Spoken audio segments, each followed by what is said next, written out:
बहुजन संघटक या समाज माध्यमावरील वृत्तवाहिनीवरील सर्व दर्शकांना सप्रेम जय भीम। या बहुजन संघटक वृत्तवाहिनीने 14 एप्रिल पासून सुरू केलेल्या विविध मालिकांमध्ये बाबासाहेब आंबेडकरांच्या विविध जीवन पैलूवर मान्यवरांकडून आपली विवेचन आणि विश्लेषण करण्यात येत आहे। आज मी आपल्यासोबत बाबासाहेब आंबेडकरांची झुंजार वक्तृत्व शैली याविषयी हितगुज करणार आहे। कुठलाही महापुरुष असो, नेता असो, युग प्रवर्तक असो,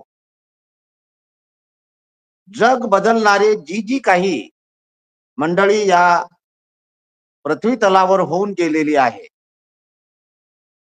त्यामध्ये नेतृत्व, कर्तृत्व आणि वक्तृत्व अशा 3 बाबी प्रामुख्याने त्या व्यक्तिमत्वामध्ये समाविष्ट असणं आवश्यक असतं।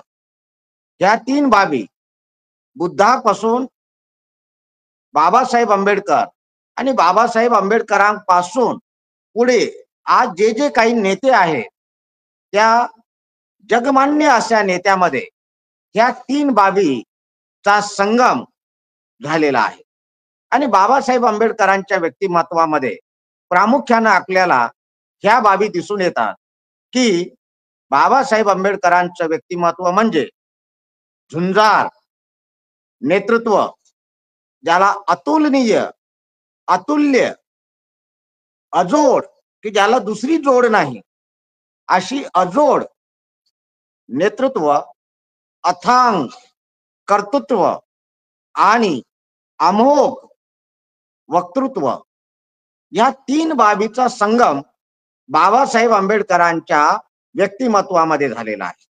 आणि बाबासाहेबांच्या व्यक्तिमत्वात ज्या पद्धतीने या 3 बाबी ठासून भरलेल्या आहेत, त्यांच्या समकालीनामध्ये आणि त्यांच्यानंतरही आज 100 वर्षाचा कालावधी जर आपण पाहिला तर या बाबी इतर नेतृत्वामध्ये आपल्याला तितक्या प्रकर्षाने दिसून येत नाही जेवढ्या बाबासाहेब आंबेडकरांमध्ये या 3 बाबींचं संगम झालेलं आहे, मिश्रण झालेलं आहे। आणि म्हणून बाबासाहेब आंबेडकरांचं झुंजार वक्तृत्व, बाबासाहेब आंबेडकरांनी ही वक्तृत्व शैली कशी हस्तगत केली आणि त्या वक्तृत्व शैलीचे काय पैलू आहेत, या संबंधाने आपण या ठिकाणी चर्चा करणार आहोत किंवा बाबासाहेब आंबेडकरांचं व्यक्तित्व पाहणार आहोत। वक्तृत्वाच्या दृष्टिकोनातून बाबासाहेब आंबेडकरांचं व्यक्तिमत्व। बाबासाहेब आंबेडकर यांनी आपल्या आयुष्यामध्ये संपूर्ण सार्वजनिक जीवनामध्ये जवळपास 500 भाषणं दिलेली आहे। 500 भाषणापेक्षाही जास्त भाषणं त्यांनी दिलेली आहे। तथापि 500 भाषणं आज त्यांचे संकलित स्वरूपामध्ये, ग्रंथ स्वरूपामध्ये आज आपल्याकडे उपलब्ध आहे। महाराष्ट्र शासनाने बाबासाहेब आंबेडकरांचे मराठीमध्ये 350 भाषणं छापलेले आहेत 3 खंडामध्ये, आणि त्यांचे काही इंग्रजी भाषणं हेही छापलेले आहेत। आणि याची भाषांतर मराठीमध्ये म्हणजे बाबासाहेबांच्या इंग्रजी भाषणांचं मराठीकरण आणि मराठी भाषणांचं संपादन, संकलन हे महाराष्ट्रामध्ये विविध मान्यवरांनी, विविध लेखक महोदयांनी केलेलं आहे। आणि याला विशेष जर याच्यात आपण या मान्यवरांची जर आपण म्हणजे नामोल्लेख केला तर त्यामध्ये सर्वात प्रथम हे काम मा.फ. गाजरे या व्यक्तीने केलेलं आहे। या बाबासाहेब आंबेडकरांच्या अनुयायानं केलेला आहे. माफ गाजरे यांनी जवळपास 7 खंड बाबासाहेब आंबेडकरांच्या भाषणाचे प्रकाशित केलेले आहेत. त्यानंतर अलीकडच्या काळामध्ये अगदी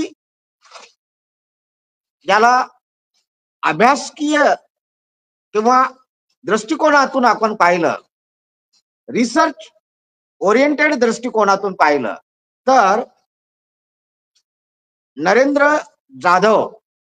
डॉक्टर नरेंद्र जाधव यांनी बोल महामानवाचे म्हणून 3 खंडामध्ये बाबासाहेब आंबेडकरांचे 500 भाषणं एकत्रित केलेले आहेत आणि विषयानुरूप त्यांचं संकलन आणि संपादन केलेलं आहे. उदाहरणार्थ सामाजिक भाषण, राजकीय भाषण, शैक्षणिक भाषण, समाजाला मार्गदर्शन करताना मार्गदर्शनपर भाषण, अशा विविध प्रकारच्या स्वरूपामध्ये ही भाषणं एकत्र करून नरेंद्र जाधवांनी जवळपास 3 खंड 1, खंड 2 आणि खंड 3 असे 3 खंड त्यांनी प्रकाशित केलेले आहेत आणि या 3 खंडामध्ये 500 भाषणं त्यांनी प्रकाशित केलेले आहे. आता या सगळ्या भाषणांचं वाचन, अभ्यास जर आपण केला तर आपल्याला बाबासाहेब आंबेडकरांच्या विशिष्ट वक्तृत्व शैलीचं आपल्याला आकलन होईल. बाबासाहेब आंबेडकरांनी जाणीवपूर्वक काही गोष्टी केलेल्या आहेत. अनाहूतपणे सहजासहजी बाबासाहेबांनी कुठल्याही गोष्ट केलेल्या नाहीत. बाबासाहेबांनी उच्च शिक्षण घेतलं, ते मुद्दाम त्यांनी उच्च शिक्षण घेतलं. बाबासाहेब आंबेडकरांनी ज्या ज्या गोष्टी केलेल्या आहेत त्या गोष्टीच्या पाठीमागं बाबासाहेब आंबेडकरांचा एक उदात्त हेतू ठेवून बाबासाहेबांनी त्या गोष्टी साध्य केलेल्या आहेत. तद्वतच वक्तृत्व शैली देखील बाबासाहेब आंबेडकरांनी हासिल केलेली आहे, प्राप्त केलेली आहे आणि त्यासाठी स्वतःची वक्तृत्व शैली प्रभावी व्हावी यासाठी बाबासाहेब आंबेडकरांनी मेहनत, परिश्रम, तपश्चर्या ही देखील केलेली आहे. बाबासाहेब आंबेडकरांचं जीवनचरित्र आपण वाचलं तर आपल्याला ह्या गोष्टी कळून येतात.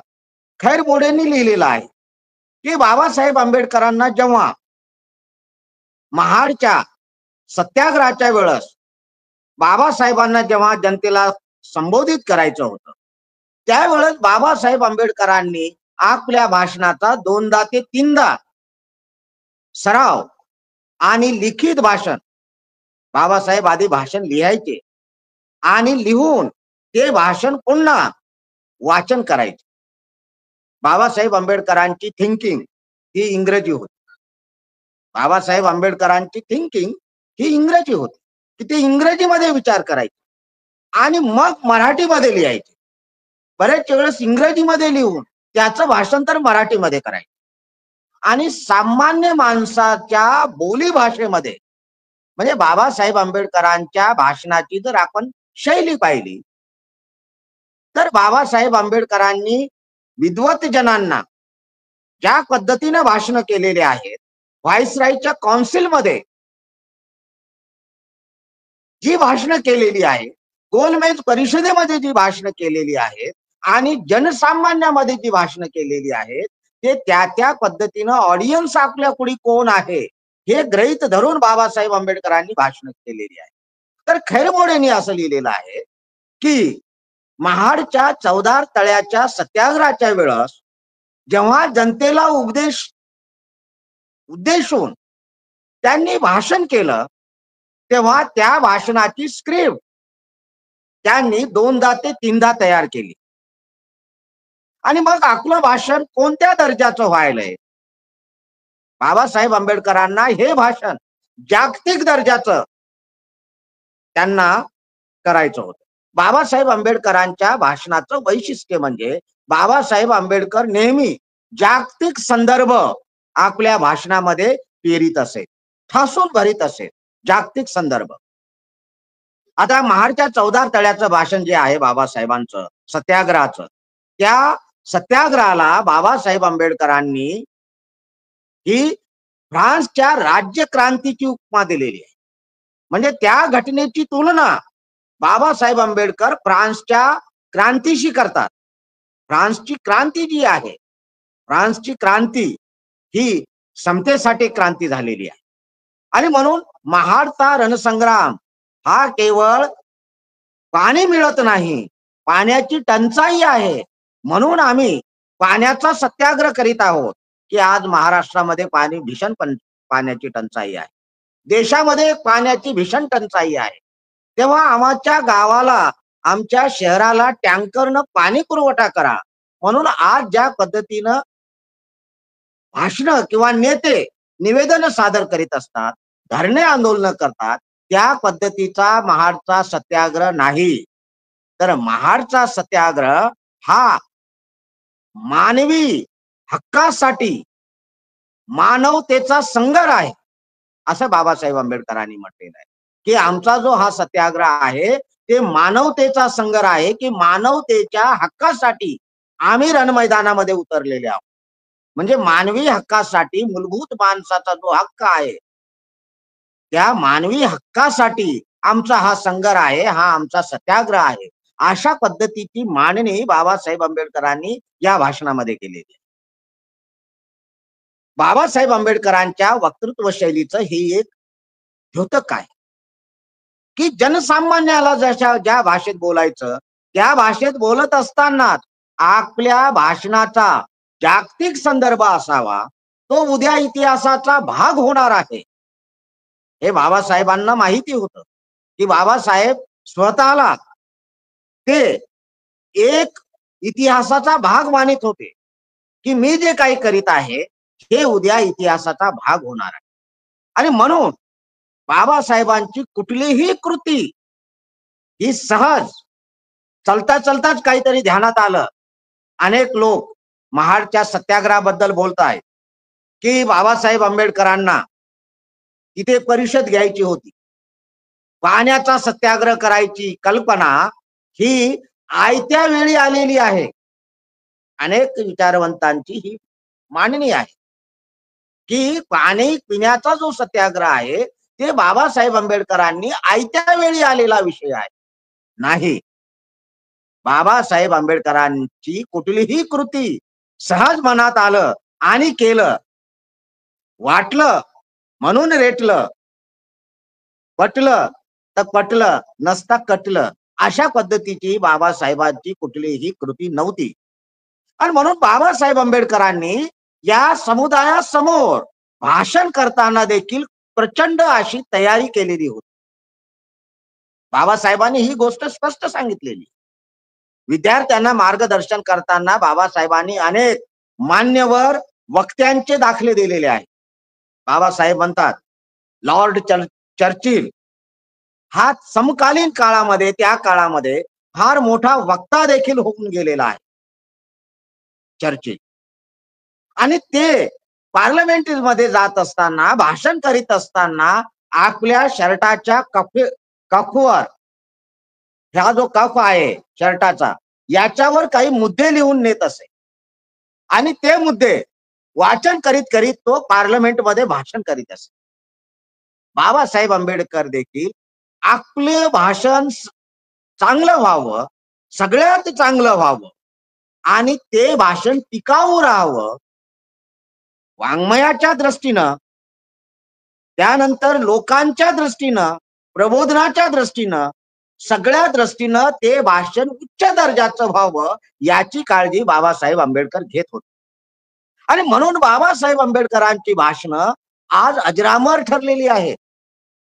त्या पद्धतीनं अब्राहम लिंकनचं भाषण आहे, गुलामगिरी प्रथा त्यांनी नष्ट केल्यानंतर जे काही भाषण केलेलं आहे ते भाषण आज इतिहासाचा एक महत्वाचा दस्तऐवज आहे. कार्ल मार्क्सचा जाहीरनामा, कार्ल मार्क्सचे भाषण आज जगाच्या शोषितांच्या लढ्याचं एक व्याकरण म्हणून, मॅनिफेस्टो म्हणून आपण मार्क्सच्या भाषणाकडे आणि जाहीरनाम्याकडे पाहत असतो. त्याच पद्धतीनं येणाऱ्या काळामध्ये बाबासाहेब आंबेडकरांचे देखील भाषण हे मानव मुक्तीचा जाहीरनामा म्हणून इतिहासाला त्याची नोंद घ्यावी लागेल आणि जगाला त्याचे संदर्भ द्यावे लागतील की मानव मुक्तीचा हा जाहीरनामा आहे. या अनुषंगाने आपण बाबासाहेब आंबेडकरांच्या अनेक भाषणाबद्दल या ठिकाणी आपण चर्चा करू शकतो. बाबासाहेब आंबेडकरांनी 13 ऑक्टोबर 1935 ला येवले मुकामी जे भाषण केलं, कोणतं भाषण केलं की मी हिंदू धर्मात जन्माला आलो असलो तरी मी हिंदू म्हणून मरणार नाही. हे बाबासाहेब आंबेडकरांचं येवले मुकामाचं भाषणाच्या हे हेडलाईन्स आहे. आणि म्हणून बाबासाहेब आंबेडकर या भाषणामध्ये जेव्हा बोलले तेव्हा बाबासाहेब आंबेडकरांना या देशातल्या कोटी कोटी लोकांना जागृत करायचं होतं की एका व्यक्तीनं धर्मांतर करणं आणि सगळ्या समूहानं धर्मांतर करणं, सगळ्या समाजाला गुलामीतून मुक्त करणं हा बाबासाहेबांचा या भाषणाच्या पाठीमागे हेतू होता. आणि म्हणून आपल्याला माहिती आहे की कुठलाही सत्ता, संपत्ती, शस्त्र, बंदुका, कुठलंही हत्यार न वापरता बाबासाहेब आंबेडकरांनी आपल्या शब्दाच्या सामर्थ्यावर, आपल्या भाषणाच्या सामर्थ्यावर लाखो आणि कोट्यावधी लोकांना बाबासाहेबांनी बदललेला आहे. ही बोधिसत्वाची वाणीचा प्रभाव आहे. बुद्धाच्या वाणीचा जसा प्रभाव हजारो वर्ष या देशावर आणि जगावर पडलेला आहे, त्याच पद्धतीनं बोधिसत्वाच्या वाणीचा प्रभाव हे हजारो आणि कोट्यावधी लोकांवर पडत असतो. आणि बाबासाहेब आंबेडकरांना दलाई लामांनी जे काही बोधिसत्व उपाधी दिलेली आहे, तर आपल्याला त्या बोधिसत्वाच्या वाणीतून आपण बाबासाहेब आंबेडकरांच्या वक्तृत्व शैलीकडे आपण पाहू शकतो. बाबासाहेब आंबेडकरांनी मुक्ती कोण पथे 1935 ला तर बाबासाहेबांनी 13 ऑक्टोबरला घोषणा केली की आम्हाला धर्मांतर करायचं आहे. मग धर्मांतर करायचं असेल तर कोणत्या धर्मात जायचं, का धर्मांतर करायचं, याच्यासाठी बाबासाहेब आंबेडकरांनी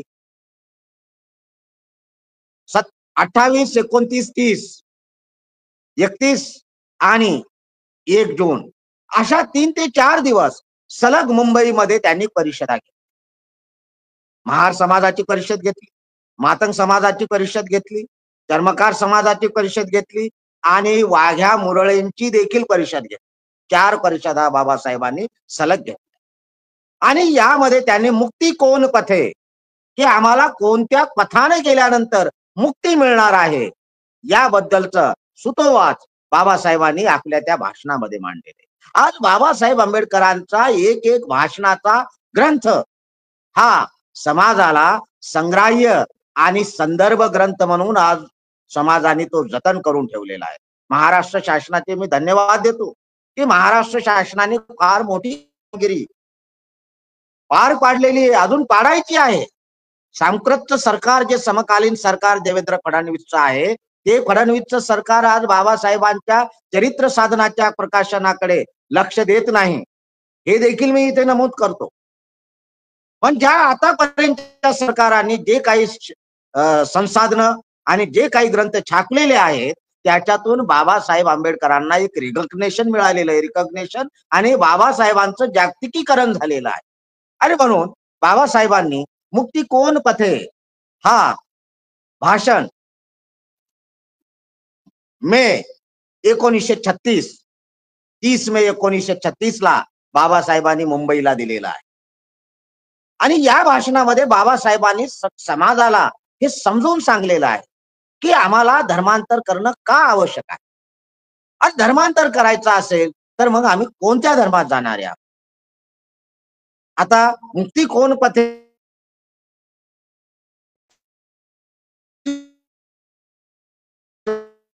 करणार आहोत अशा पद्धतीची घोषणा आणि आव्हान केले नाही की आम्ही बुद्ध स्वीकारू किंवा बुद्धाच्या मार्गाने जाऊ. अजून आमचं निश्चित नाही, पण आमचं एक निश्चित आहे की आम्ही हिंदू धर्मातून आहोत, आम्ही हिंदू धर्माला सोडणार आहोत, हे आमचं आज निश्चित आहे.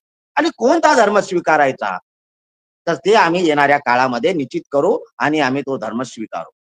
ह्या पद्धतीचं बाबासाहेबांचं मुक्ती कोण पथे हे त्यांचं भाषण आहे. दुसरं जे ज्याला आंबेडकरिझमचा हे मॅनिफेस्टो म्हणू, आपण जाहीरनामा म्हणू, ते भाषण म्हणजे बाबासाहेब आंबेडकरांनी न दिलेलं भाषण. म्हणजे बाबासाहेबांनी जे भाषण दिले त्यांनी तर क्रांती या देशात झालेलीच आहे, पण जी भाषण दिलं नाही अशा भाषणाने देखील या देशामध्ये क्रांती घडवून आणलेली आहे. आणि हे भाषण म्हणजे जात पात तोडक मंडळ लाहोर येथे जी जात पात तोडक मंडळाची परिषद होती, या परिषदेसाठी बाबासाहेबांनी लिखित तयार केलेलं भाषण. आणि या भाषणातला दारू गोळा, या भाषणातली स्फोटकता, या भाषणातील क्रांती तत्व पाहून वाचून त्या परिषदेचे आयोजक सांगितले की बाबासाहेब तुम्ही या भाषणाला सौम्य करा. बाबासाहेब म्हणले मी या भाषणाला खूप अनेक सौम्य करू शकत नाही, मी जे केलंय तेच सौम्य आहे, अजून मी याला सौम्य करू शकत नाही किंवा माझ्या विचाराला मी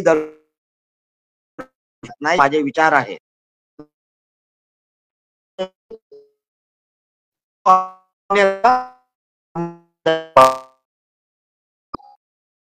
आयोजकांनी ती परिषद रद्द केली. बाबासाहेब आंबेडकरांनी हे भाषण मुद्रित करून प्रकाशित केलं. अॅनायलेशन ऑफ कास्ट, जाती निर्मूलन नावानं हा ग्रंथ आजही उपलब्ध आहे. या ग्रंथामध्ये बाबासाहेबांनी जात व्यवस्थेची चिकित्सा केलेली आहे. पहिला बाबासाहेबांचा थेसिस आहे, तोही सेमिनार मध्ये त्यांनी वाचलेला आहे, म्हणजे तेही भाषण आहे, शोध निबंध आहे की जात, तिचा उगम, तिचं मेकॅनिझम आणि त्याचा विकास, हे बाबासाहेबांच्या थेसिस आहे, कास्ट इन इंडिया. आणि याचा दुसरा भाग, याच्या उपाययोजना हे आहे अनायलेशन ऑफ कास्ट. आणि हे अनायलेशन ऑफ कास्ट हे भाषण बाबासाहेबांचं आज जगप्रसिद्ध भाषण आहे. आज जगातले विचारवंत बाबासाहेब आंबेडकरांच्या विचाराचा हा सार म्हणून या ग्रंथाकडे पाहत असतात. आणि म्हणून बाबासाहेब आंबेडकरांचं जे काही वक्तृत्व झुंजार की ज्या भाषणामुळं हजारो आणि लाखो माणसं भाषण ऐकून बदललेले आहे, भाषण ऐकून बदललेले आहे. बाबासाहेब म्हणाले हिंदू धर्म सोडा, भाषणात म्हणाले. प्रत्येकाच्या घरी जाऊन तर काय म्हणाले नाही, भाषणात म्हणाले, आपल्या लिखाणात म्हणाले. आणि कोट्यावधी लोकांनी हिंदू धर्म सोडला. कोट्यावधी. आज जे काही बौद्धांची लोकसंख्या आहे त्या लोकांनी बाबासाहेब आंबेडकरांच्या विचारावर, बाबासाहेब आंबेडकरांच्या निर्देशावर, बाबासाहेब आंबेडकरांच्या तत्वावर हा हिंदू धर्म सोडून बौद्ध धर्म स्वीकारलेला आहे. हे बाबासाहेबांची शब्द सामर्थ्य आहे, शब्दांची किमया आहे, भाषणांची किमया आहे, त्यांच्या विचारसरणीची किमया आहे. त्यानंतर आपण पाहू बाबासाहेब आंबेडकरांचं 2 ते 3 भाषणाचा मी संदर्भ देऊ या ठिकाणी माझं संभाषण या ठिकाणी मी संपवणार आहे की बाबासाहेब आंबेडकरांचं सगळ्यात चांगले भाषण कोणते, असं जरी विचारलं किंवा एखाद्या नवीन संशोधकाला, नवीन व्यक्तीला की बाबासाहेब समजून घ्यायचा आहे आणि मग बाबासाहेब आंबेडकरांचे 22-23 जे काही खंड्स आहेत, पूर्ण वाङ्मय तर त्यांना काही समजा वाचण्याची वेळ नाही, त्यांना म्हणजे नटशेल मध्ये, कॅप्सूल मध्ये बाबासाहेब जर समजून घ्यायचा असेल तर त्यांनी काय वाचलं पाहिजे, तर त्यांनी बाबासाहेब आंबेडकरांचे कॉन्स्टिट्युएंट असेंब्ली मधले 3 भाषण वाचले पाहिजे. त्याच्यात तुम्हाला आंबेडकर, बाबासाहेब आंबेडकरांचं न दिलेलं भाषण जाती निर्मूलन हे वाचलं पाहिजे. 4 भाषणं झाली. बाबासाहेब आंबेडकरांच्या महाडच्या मुक्ती संग्रामातलं भाषण वाचलं पाहिजे, 5 भाषण. आणि बाबासाहेब आंबेडकरांनी नागपूरला धम्मदीक्षा दिल्यानंतर दुसऱ्या दिवशी जे भाषण केलेलं आहे ते भाषण वाचलं पाहिजे.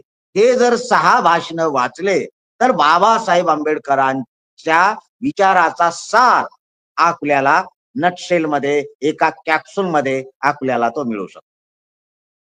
हे झालं बाबासाहेब आंबेडकरांच्या भाषणाची मी संख्या सांगितली की 6, की तुम्हाला बाबासाहेब आंबेडकर क्या चीज है हे तुम्हाला समजून येईल. आणि बाबासाहेब आंबेडकरांच्या विचाराची दिशा काय आहे, बाबासाहेब आंबेडकरांच्या विचारसरणीची संपूर्ण ध्येय काय आहे आणि त्या ध्येयाला साध्य करण्यासाठी त्यांच्या उपाययोजना काय आहेत, या सगळ्या गोष्टी तुम्हाला या 6 भाषणातून दिसून येतील. बाबासाहेब आंबेडकरांनी उत्स्फूर्तरित्या भाषण करून संपूर्ण देशाला, म्हणजे संपूर्ण भारत देशाला एका भाषणातून त्यांनी जिंकलेलं आहे.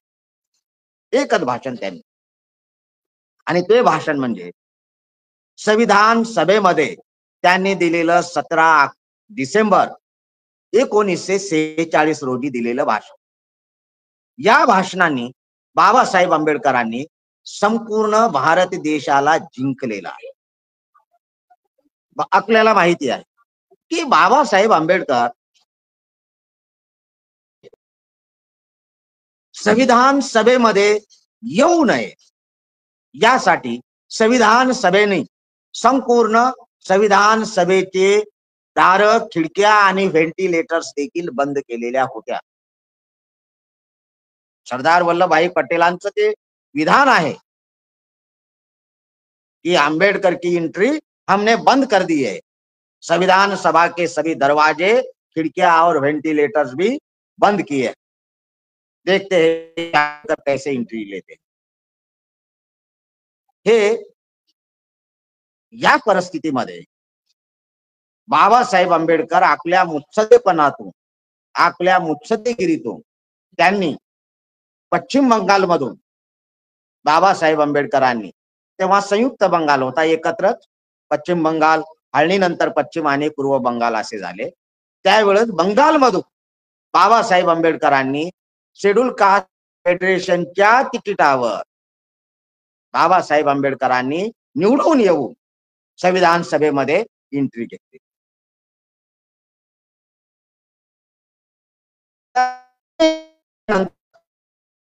बाबासाहेब आंबेडकर हे संविधान सभेमध्ये विरोधक म्हणून आलेले आहेत.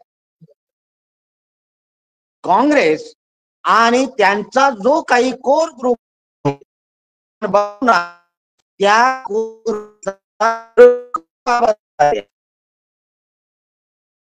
त्यावेळेस बाबासाहेब आंबेडकरांच्याच हातून ही घटना लिहिल्या जाईल हे बाबासाहेबांनाही माहिती नव्हतं, आणि काँग्रेसला तर ते त्यांनी लिहू नये अशा पद्धतीची त्यांची भूमिका होती.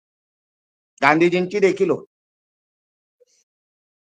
आता काही लोक म्हणतात की गांधीजी बाबासाहेब संविधान सभेमध्ये आले, हा वादाचा विषय आहे. तो वाद करण्याची हे स्थळ नाही, ही जागा नाही. पण 17 डिसेंबर 1946 पर्यंत काँग्रेस बाबासाहेब आंबेडकरांच्या विरोधात होती आणि बाबासाहेब आंबेडकर संविधान सभेमध्ये येणार नाही याची पुरेपूर खातरजमा काँग्रेसने केलेली होती. हा इतिहास आहे. त्या पुढच्या गोष्टी हा वेगळ्या व्याख्यानाचा विषय आहे, तो या ठिकाणी नाही. आपला जो मुद्दा चाललेला आहे की उत्स्फूर्त भाषणाने बाबासाहेब आंबेडकरांनी संपूर्ण सभागृह कसं जिंकलं, तर आपल्याला माहिती आहे, इतिहासामध्ये नोंद आहे की 9 डिसेंबरला संविधान सभेची पहिली बैठक झाली. त्या दिवशी सर्व सदस्यांनी सह्या केल्या. मुस्लिम लीगचे 89 सदस्य यांनी संविधान सभेच्या बैठकीवर बहिष्कार टाकला आणि मुस्लिम लीगच्या 90 सभासदा व्यतिरिक्त असलेल्या काँग्रेसच्या सदस्यांच्या उपस्थितीमध्ये संविधान सभेची बैठक सुरू झाली.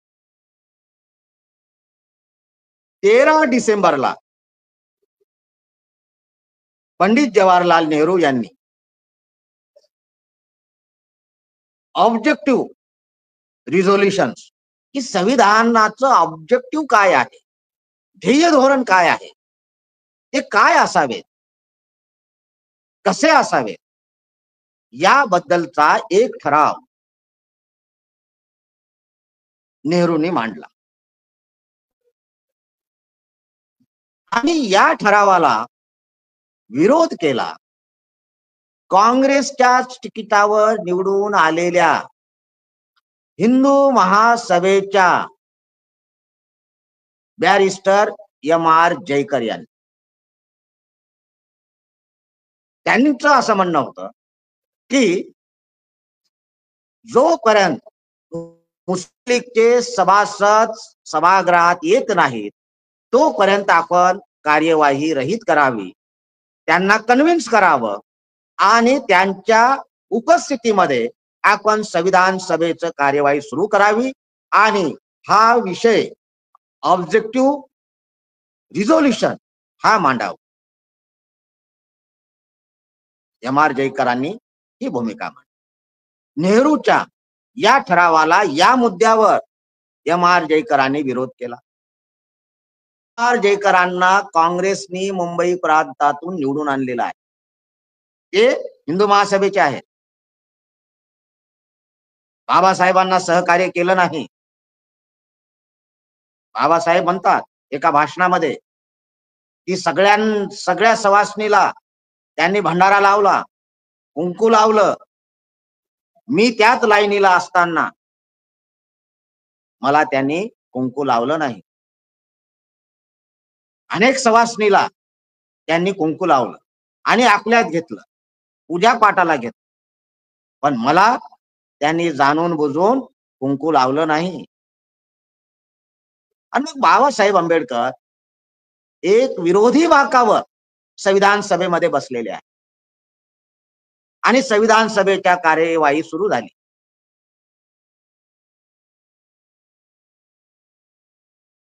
टंडन यांनी नेहरूच्या फेवरमध्ये भाषण केलं. अनेक जे काही पट्टाभी सीतारामय्या यांनी नेहरूच्या फेवरमध्ये भाषण केलं. काही लोकांनी नेहरूच्या विरोधात भाषण केलं आणि बाबासाहेब आंबेडकरांचा भाषणाचा नंबर हा बराच लांब होता. 17 डिसेंबर रोजी राजेंद्र प्रसादांनी सांगितलं की या विषयावर बोलण्यासाठी माझ्याकडे 50 लोकांची यादी आहे. मी माझ्या चॉईस नुसार या ठिकाणी लोकांना बोलवेल, त्यांनी भाषण करायचं आणि आपली भूमिका मांडायची. आणि दुसऱ्या तिसऱ्या 10-10 मिनिटाचा वेळ आहे. दुसऱ्या तिसऱ्या व्यक्तीनंतर बाबासाहेब आंबेडकरांचं नाव पुकारण्यात आलं आणि बाबासाहेब आंबेडकरांचं नाव पुकारण्यात आल्याबरोबर सभागृहामध्ये एक सन्नाटा असा निर्माण झाला आणि सगळे लोक आता बाबासाहेब आंबेडकर हे M.R. जयकर सारखेच काहीतरी विरोधी बोलतील, त्यांच्यावर आपण तुटून पडलं पाहिजे, या मानसिकतेमध्ये संपूर्ण काँग्रेसची फौज तयार होती. बाबासाहेब आंबेडकरांनी भाषणाला उभे राहिले. सर्वप्रथम अध्यक्ष महोदयांचं त्यांनी धन्यवाद व्यक्त केले आणि सांगितलं की इतक्या लोकांमध्ये माझा नंबर आजच लागेल असं मला वाटलं नाही आणि म्हणून मी तयारी कुठलीही केलेली नाही. तयारी करून बोलण्यासाठी मी कदाचित उद्या आणि परवाची वाट पाहतो, पण अध्यक्ष महोदयांनी अचानकपणे माझं नाव पुकारलं आणि मला बोलण्याची इथं घोषणा केली. त्यामुळं मी आता माझ्या रेडी मटेरियल प्रमाणे, माझ्या कॉन्शियस प्रमाणे जे काही मला या विषयावर बोलता येईल ते मी या ठिकाणी बोलणार आहे. आणि मग बाबासाहेबांनी भाषण सुरू केलं.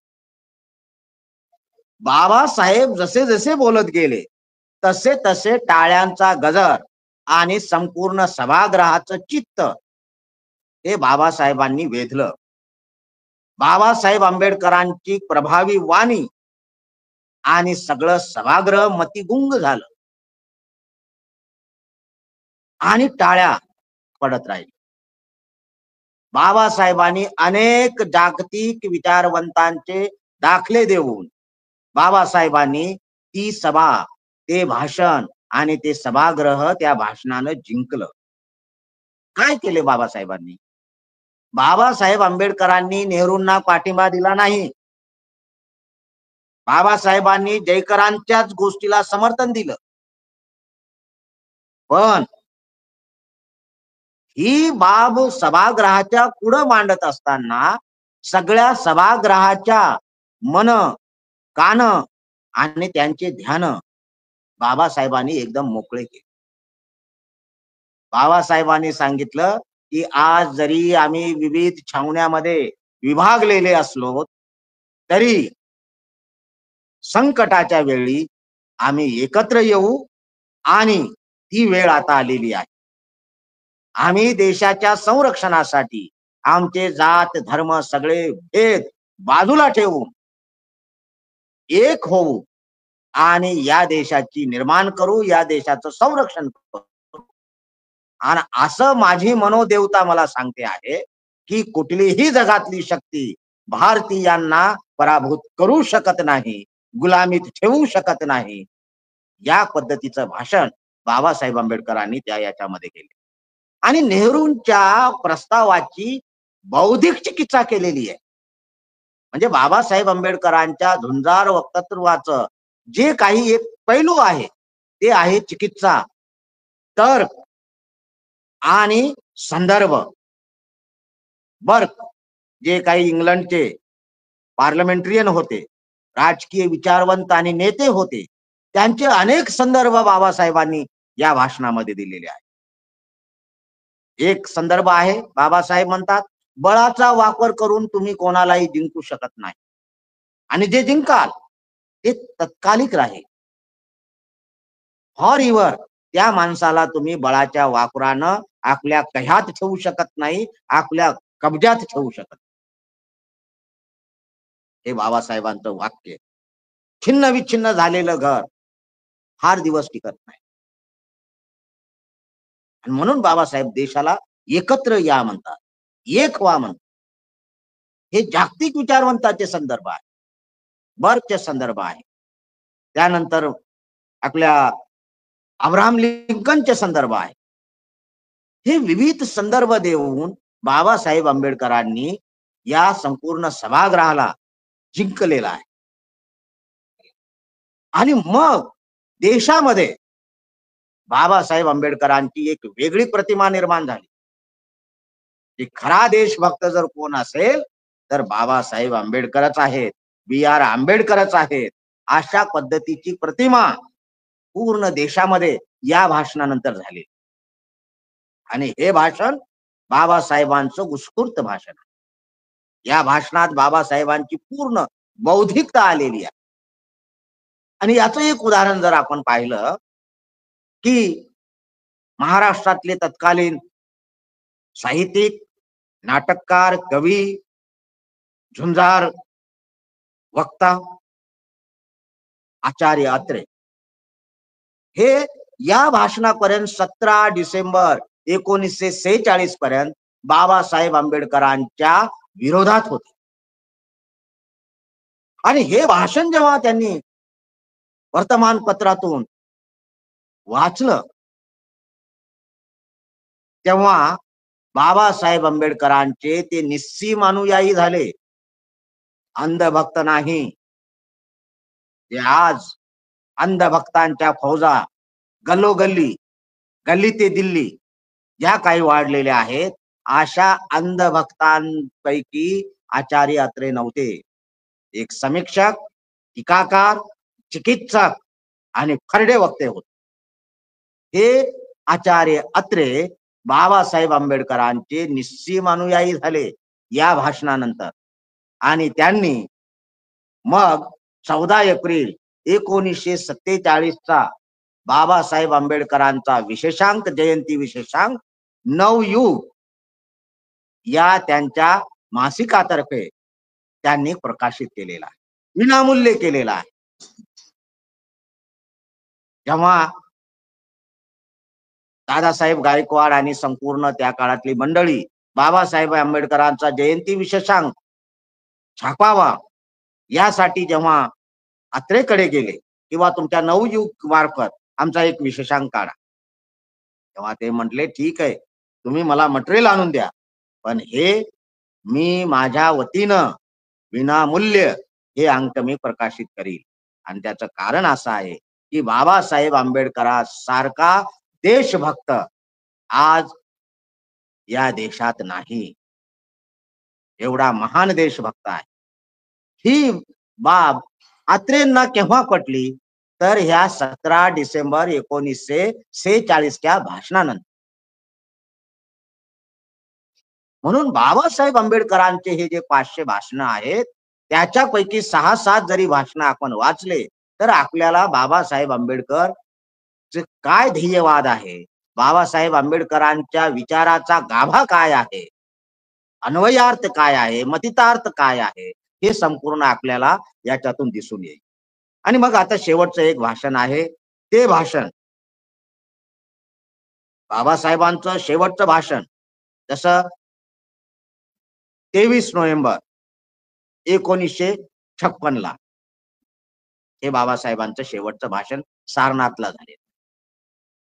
म्हणजे काठमांडूला जागतिक बौद्ध धम्म परिषद अटेंड करून तिथे कार्ल मार्क्स, बुद्ध आणि कार्ल मार्क्स हे भाषण बाबासाहेबांनी, ते ऐतिहासिक भाषण, बुद्धाची आणि कार्ल मार्क्सची चिकित्सा करणारं भाषण.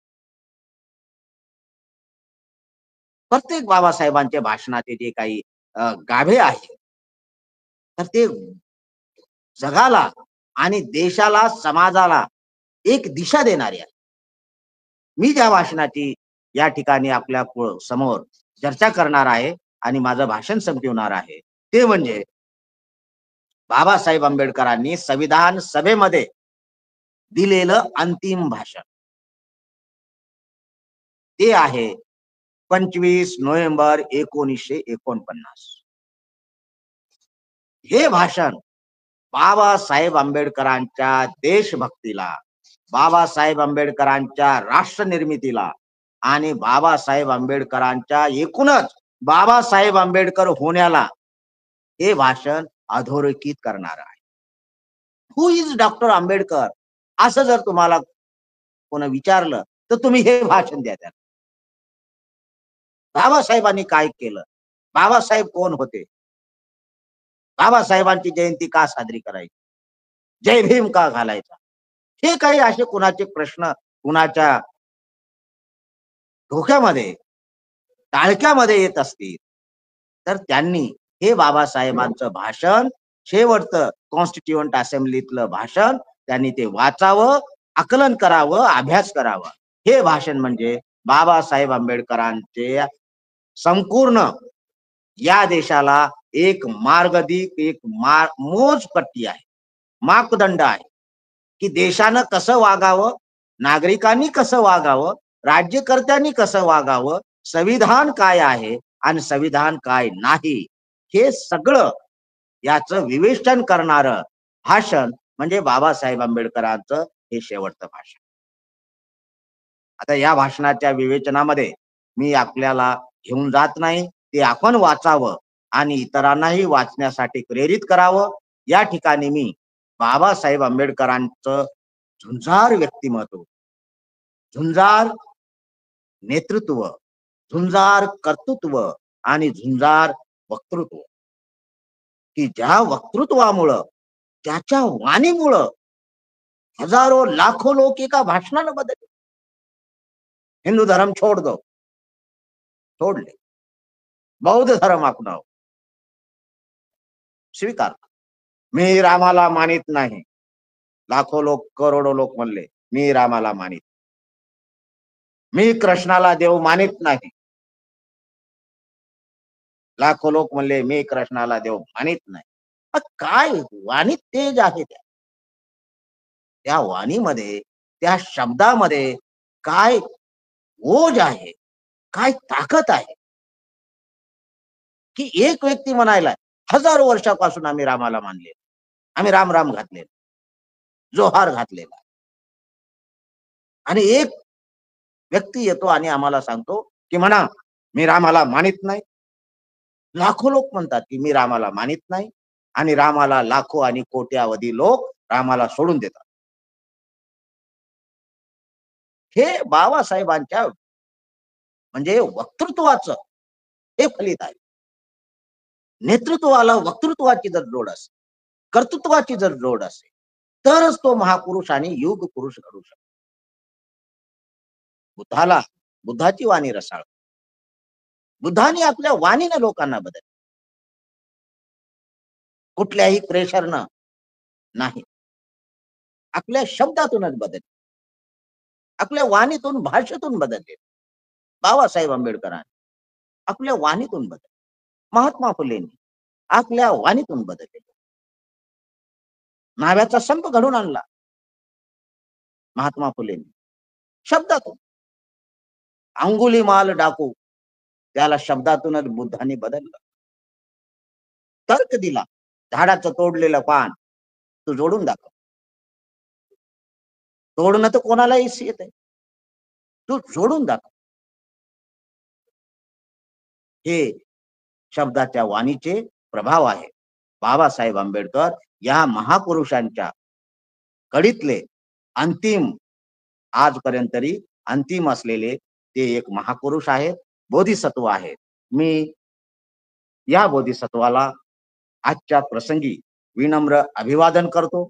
माझं संबंध आमचे मित्र राहुल खांडेकर आणि त्यांचे सर्व सहकारी टेक्निशियन्स यांनी बहुजन संघटक या समाज माध्यमावरील वृत्तवाहिनीद्वारे आपल्यापर्यंत पोहोचविले, त्याबद्दल मी बहुजन संघटक या समाज माध्यमावरील वृत्तवाहिनीचे राहुल खांडेकर आणि त्यांचे सर्व मित्रमंडळी यांचा ऋण व्यक्त करतो. आणि आपण सर्वांनी 1 तास या ठिकाणी माझं संभाषण आपण ऐकून घेतलं त्याबद्दल धन्यवाद व्यक्त करतो आणि सर्वांना सप्रेम जय भीम.